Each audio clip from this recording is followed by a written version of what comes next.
Hello everyone and welcome to my unboxing of the new Motorola Atrix2 for AT&T. I want to give you some quick specs for the new Atrix2 before we open the box. It has a 4.3-inch QHD screen, a 1 GHz dual-core processor, 1 GB of RAM, an 8 megapixel rear-facing camera with flash, a VGA quality front-facing camera, and is running version 2.3 of Google's Android operating system, codenamed Gingerbread. Another great thing about the device is it's launching at $99.99 with a new 2-year agreement, so it's a great device at a great price. Alright, let's go ahead and open the box up now. So right off the bat we have our quick start guide. It's great for email setups and account setups. The device itself. Alright, so let's take a tour of the device real quick. We have our our front-facing camera right here, VGA quality. Next up will be our 3.5mm headphone jack. All you Atrix fans would notice that the fingerprint reader is missing from right there, and that's where they moved the headphone jack to. So the fingerprint scanner to unlock the device is gone. Then we have our power and lock button, our volume rocker up and down, our quick access camera button, new for the Atrix2 and one of my favorite additions. The quick capture button will let you log into the camera and take pictures right with one press and hold of the button versus having to go in and do your swipe or passcode and then go into the camera icon. Our buttons here on the bottom, we have our menu, home, back, and search. Those are going to be our navigation keys. On the side here we have our mini HDMI and micro USB ports. Mini HDMI is going to hook up to your HD TV and allow you to show the media content that you have on the device on that TV. The charge and sync port will help you, sync all your information, media, and contacts to the device, as well as charge it on your day-to-day use. You have the 8 megapixel rear-facing camera with the flash.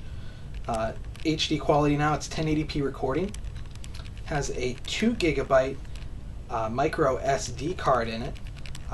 The micro SD paired with the 8 GB that comes on the device itself gives you a total of 10 gigabytes of storage, so a decent amount. It is upgradable to 32 gigabytes for a total of 40 gigabytes of storage. It does take a standard AT&T SIM card. And that's pretty much the device. Let's look and see what else is in the box. We have our 110 charging block that accepts our sync cable with the micro SD USB port on it. And then that's a nice size battery, 3.8 volt. Looks like it is 1,735 milliamp hour. So it's a decent sized battery. Now I was reading on Motorola's website that they are saying the Atrix2 battery will last 650 minutes of talk time and 200 hours of standby time. So that is a lot. With Android devices you don't always get what the manufacturers talk about because of all the widgets and different applications running in the background.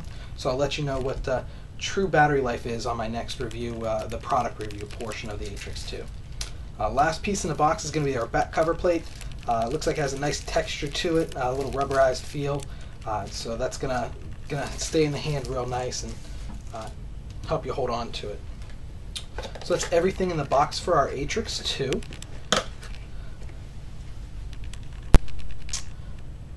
To wrap up this unboxing, I just wanted to cover a few differences between the original Atrix and the Atrix2. The original Atrix had a 4-inch QHD screen, where the Atrix2 has a 4.3-inch QHD screen. The resolution on the screen is 960 by 540, so good resolution on that 4.3-inch screen. They also upgraded the rear-facing camera by 3 megapixels from 5 to 8 megapixels. And remember I mentioned the recording quality is 1080p on the new Atrix2, where it was only 720 on the original Atrix. The fingerprint reader, as I said before, also is gone, but I think the addition of the quick camera button more than makes up for the absence of that fingerprint reader. My very favorite thing that they moved to, or away from I should say, from the Atrix to the Atrix2 is the Moto Blur sync software.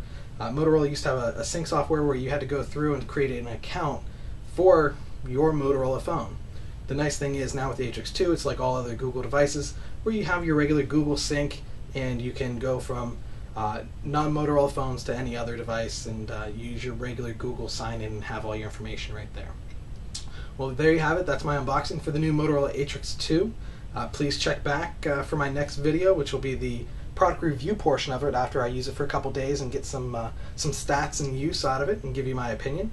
I'll give you the pros and cons. And then check back for our Phone Factor Challenge, where I compare the Atrix2 to other high-end smartphones and declare one of them the winner. Thanks a lot and have a great day.